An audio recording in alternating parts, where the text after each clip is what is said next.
Hello, and welcome to a brief overview of critical and creative thinking as it relates to decision making and problem solving. My name is Bill Hewitt, and I'm Professor Emeritus at Valdosta State University and Adjunct Professor at Capella University. The topics of critical and creative thinking are often discussed in the context of defining good thinking. While some might think of these as opposites, they are better described as complementary when it comes to making decisions and solving problems. In its most basic form, critical thinking is more focused on what is correct as identified by using rational thought. It is often described as convergent thinking. On the other hand, creative thinking is more focused on identifying possibilities by using one's imagination and is often described as divergent thinking.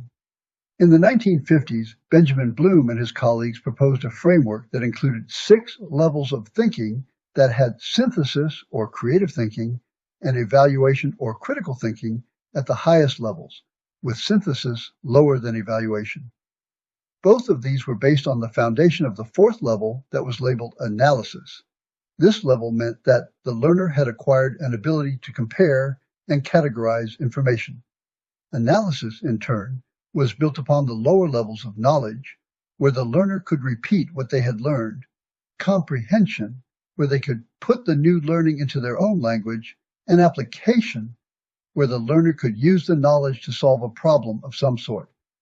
Again, at the highest levels, synthesis meant that the learner could create something original by combining or integrating prior knowledge, while evaluation meant that the learner could assess or critique a product that they or someone else had created.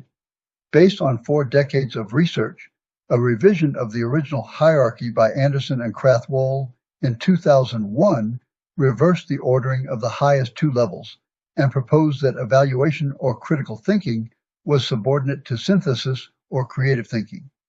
They also changed the labels of the levels into verbs so that synthesis became creating and evaluation became evaluating. While this controversy is ongoing, an understanding of critical and creative thinking might be best understood in the distinction between problem solving and decision making. When one is engaged in problem solving, one has to create possible alternatives and then evaluate those alternatives to determine which one or combination would best address the stated problem. Decision making, on the other hand, requires one to choose between 2 or more already developed alternatives.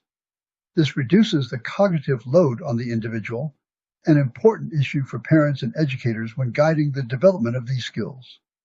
A fundamental principle for facilitating the development of good thinking is to provide opportunities for children and youth to develop both creative and critical thinking in multiple domains at ever-increasing levels of complexity.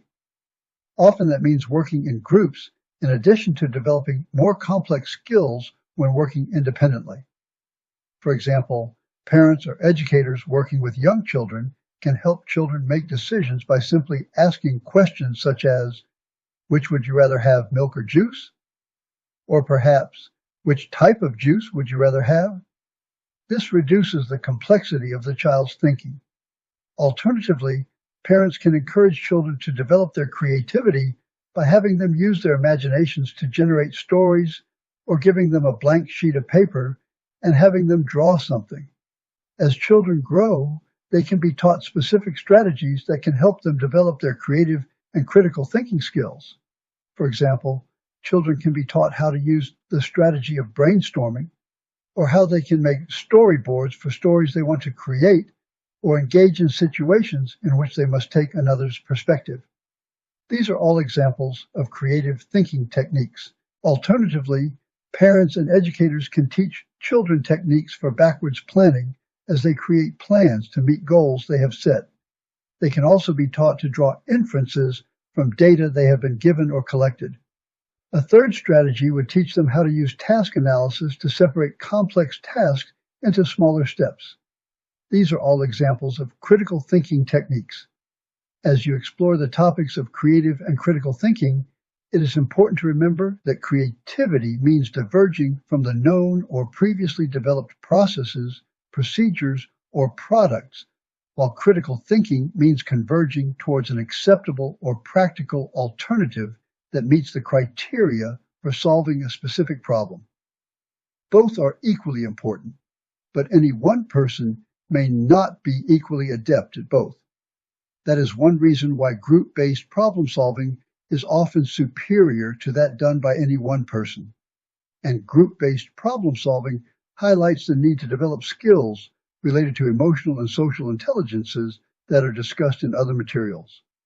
It is this facilitating the development and integration of competencies in multiple domains that is required for success in the 21st century.